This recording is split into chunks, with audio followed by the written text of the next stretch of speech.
എറണാകുളം ജില്ലാ auto rickshaw drivers association CITU area പ്രവർത്തക യോഗം കോതമംഗലത്ത് നടന്നു. വ്യാഴാഴ്ച രാവിലെ TM സ്മാരക മന്ദിരത്തിലായിരുന്നു യോഗം. നേതാക്കളടക്കം നിരവധി പ്രവർത്തകർ പങ്കെടുത്തു.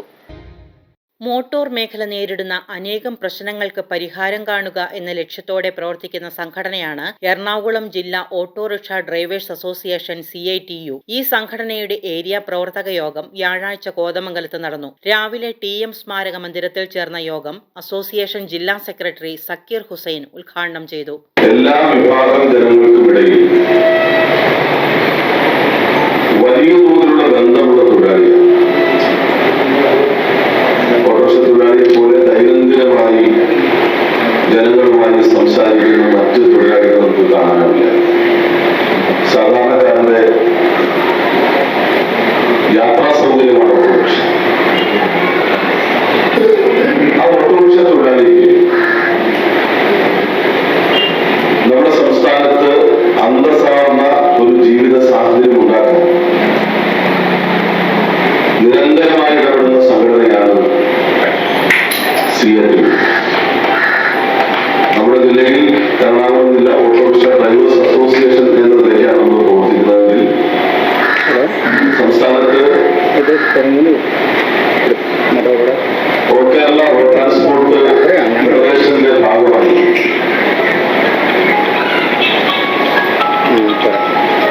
Kerala state auto taxi federation എന്ന നിലയ്ക്കാണ് നമ്മളൊരു പ്രവർത്തനം സംഘടിപ്പിച്ചിട്ടുള്ളത്.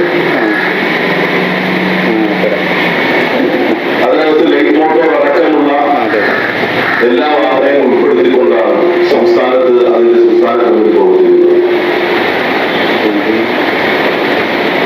നാളിതുവരെ കേരളത്തിന്റെ ബജറ്റിൽ ഓട്ടോറിക്ഷ തൊഴിലാളികളെ സംബന്ധിച്ചുള്ള പരാമർശം ഉണ്ടായിരുന്നില്ല. എന്നാൽ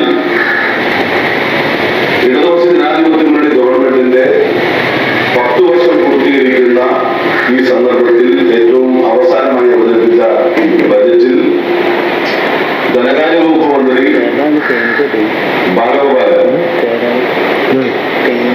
5 പ്രാവശ്യമാണ് ഓട്ടോറിക്ഷ തൊഴിലാളി എന്ന് സൂചിപ്പിച്ചത്. CITU area vice president PP Moideen Shah, ജില്ലാ കമ്മിറ്റി അംഗം Raju George, president KM Basheer, secretary KA Noushad തുടങ്ങിയ നേതാക്കളടക്കം നിരവധി പ്രവർത്തകർ പങ്കെടുത്തു. കേന്ദ്ര സർക്കാർ മോട്ടോർ നയം പ്രഖ്യാപിക്കുക, മോട്ടോർ തൊഴിലാളികളോടുള്ള സർക്കാരിന്റെ നിഷേധ സമീപനം ഒഴിവാക്കുക എന്നിങ്ങനെ വിവിധ ആവശ്യങ്ങൾ ഉന്നയിച്ച് മാർച്ച് 10-ന് കോതമംഗലം RTO ഓഫീസിലേക്ക് നടത്തുന്ന പ്രതിഷേധ പരിപാടികൾ യോഗം ചർച്ച ചെയ്തു. Media 60 news, Kothamangalam.